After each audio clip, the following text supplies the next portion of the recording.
Guys, അപ്പോൾ നമുക്കിന്ന് biology exam ആയിരുന്നു. അപ്പോൾ എന്തായാലും ബയോളജി എക്സാമിൻ്റെ റിവ്യൂ നോക്കാം. ഗൈസ്, ഫസ്റ്റ് തന്നെ പറയുകയാണെങ്കിൽ നമുക്ക് ആദ്യം എഴുതിയ ബോട്ടണി എക്സാം ആണ്. അപ്പോൾ ആദ്യം തന്നെ പറയുകയാണെങ്കിൽ സുവോളജി എക്സാമിനേക്കാളും ബോട്ടണി എക്സാം കുറച്ച് പാടായിരുന്നു. ഫസ്റ്റ് തന്നെ ക്വസ്റ്റ്യൻ പേപ്പർ കൈ കിട്ടിയപ്പോൾ കിളി പോയി ഗൈസ്. കാരണം എന്ന് വെച്ച് കഴിഞ്ഞാൽ നമ്മൾ വിചാരിക്കുന്ന പോലെ അല്ല പബ്ലിക് എക്സാമിന് എഴുതുക. അപ്പം എനിക്ക് ഈ മോഡൽ എക്സാമിന് അത്യാവശ്യം എളുപ്പമായിരുന്നു ബയോളജി എക്സാം. പക്ഷേ ഇപ്രാവശ്യം പബ്ലിക് എക്സാമിന് ബോട്ടണിയാണ് നമ്മളെ കുഴപ്പിച്ച് കളഞ്ഞത്. എന്നാലും നമുക്ക് അത്ര പറയാനായിട്ടില്ല, ഒരു ഡബിൾ പാസിനുള്ള മാർക്ക് കിട്ടും. പിന്നെയെന്ന് പറയുന്നത് ഫസ്റ്റ് 1 വേണമുള്ള ക്വസ്റ്റ്യൻസ് ഒക്കെ എഴുതി. അതായത് നമ്മൾ ഈ ഫസ്റ്റ് നമ്മുടെ ക്വസ്റ്റ്യൻ പേപ്പർ കിട്ടുമ്പോൾ നമ്മൾ എല്ലാം മറന്ന ബ്ലാങ്ക് ആയിട്ട് ആയിപ്പോകും. സോ അത് പിന്നെ നമ്മൾ കുറച്ച് സമയം നല്ല രീതിയിൽ ക്വസ്റ്റ്യനൊക്കെ വായിച്ച് നോക്കുന്ന സമയത്ത് പതുക്കെ ആൻസേഴ്സ് കിട്ടും. പിന്നെ പ്ലാൻ കിണ്ടത്തിൽ നിന്നും ഞാൻ പ്ലാൻ കിണ്ടാണ് നല്ല രീതിയിൽ നോക്കിയിട്ട് പോയത്. അപ്പോൾ പ്ലാൻ കിണ്ടത്തിൽ നിന്ന് 1-2 ക്വസ്റ്റ്യൻസ് മാത്രമേ നമുക്ക് ബോട്ടണിയിൽ നിന്ന് ചോദിച്ചിട്ടുള്ളൂ. ഫസ്റ്റ് വൺ തന്നെ നമുക്ക് രണ്ടാമത്തെ ക്വസ്റ്റ്യൻ എന്തായിരുന്നു, which plant group has vascular tissue has not seeds. Okay, അതായിരുന്നു ജിംനോസ്പേം ആയിരുന്നു അതിൻ്റെ ആൻസർ. അങ്ങനെ 1 മാർക്കിനുള്ള എല്ലാ ക്വസ്റ്റ്യൻസും ഞാൻ അറ്റൻഡ് ചെയ്തിട്ടുണ്ട്. പിന്നെ വരുന്ന നമ്മുടെ 2 മാർക്കിനുള്ള ക്വസ്റ്റ്യൻസിൽ ഞാൻ 7ാമത്തെ ക്വസ്റ്റ്യൻ ഹെട്രോസ്പോറി ആ ക്വസ്റ്റ്യൻ എഴുതിയിട്ടില്ല. അതെനിക്ക് എപ്പോഴും എന്നെ കുഴപ്പിക്കുന്നൊരു ക്വസ്റ്റ്യനാണ് ആ ഒരു ഭാഗത്തുനിന്ന് വരുന്നത്. പ്ലാൻ കിണ്ടത്തിൽ തന്നെയാണ്, പക്ഷേ ആ ഒരു ഹെട്രോസ്പോറി എന്ന് പറയുന്നത് 2 സ്പോറുകളാണ്. അപ്പോൾ അത് പിന്നീടാണ് കൂട്ടുകാരോട് പറഞ്ഞപ്പോഴാണ് ഞാൻ മനസ്സിലാക്കിയത്.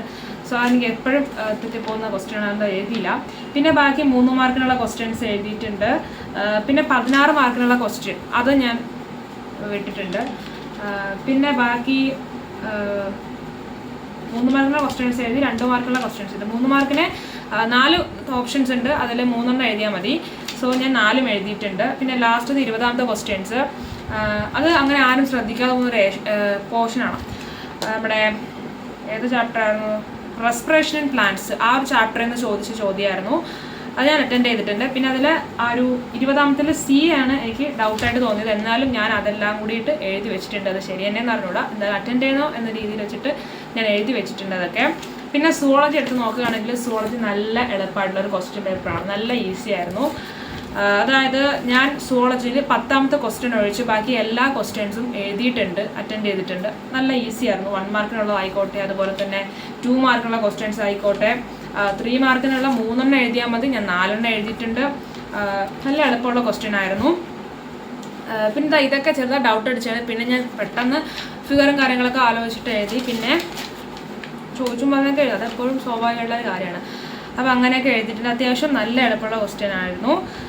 പിന്നെ ചെറിയ ഒരു ഡൗട്ട് അടിച്ച പോർഷൻ എന്ന് വെച്ച് കഴിഞ്ഞാൽ 19ാമത്തെ ക്വസ്റ്റ്യനിൽ എ ഞാൻ അറ്റൻഡ് ചെയ്തു, അതിൽ ബി, അതായത് blood transport carbon dioxide from tissues എന്ന് പറയുന്ന ആ ഒരു ക്വസ്റ്റ്യൻ ആണ് ഡൗട്ട് ഉണ്ടായിരുന്നത്. എന്താണ്, ഞാൻ അത് അറ്റൻഡ് ചെയ്തിട്ടുണ്ട്, ശരിയാവുമെന്ന് പ്രതീക്ഷിക്കുന്നു. പിന്നെ ലാസ്റ്റ് നമ്മുടെ ആർത്രോപോഡ ഈ ഒരു ക്വസ്റ്റ്യൻ, ഇതൊക്കെ ഡൗട്ട് അടിച്ചിരുന്നത്. പക്ഷേ എനിക്ക് നല്ല ഫ്രണ്ട്സൊക്കെ പറഞ്ഞു ആർത്രോപോഡ തന്നെയാണെന്ന് ചോദിച്ചു.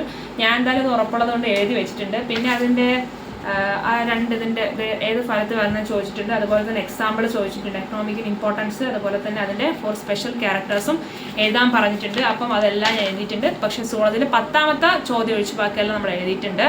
അപ്പോൾ അത്യാവശ്യം സുവോളജി ക്വസ്റ്റ്യൻ നല്ല എളുപ്പമായിരുന്നു. അപ്പം നിങ്ങൾക്ക് എങ്ങനെ ഉണ്ടായിരുന്നു നിങ്ങളുടെ ബയോളജി എക്സാം എന്ന് കമൻറ്റ് ചെയ്യുക. അപ്പോൾ ഇനി നമുക്ക് ഫിസിക്സിന് 6 ദിവസമുണ്ട്, അത് കഴിഞ്ഞ് മാത്സിന് 3 ദിവസമുണ്ട്. അതിൻ്റെ ഇടയിലാണ് നമ്മളെ പെരുന്നാളൊക്കെ. അപ്പോൾ പെരുന്നാളിന് നമുക്ക് പഠിക്കാനൊക്കെ ഉണ്ട്. അപ്പം ഇന്നത്തെ വീഡിയോ ഇത്രയേ ഉള്ളൂ. അപ്പോൾ അടുത്ത റിവ്യൂ ആയിട്ട് കാണുന്നവരേക്കും ബൈ.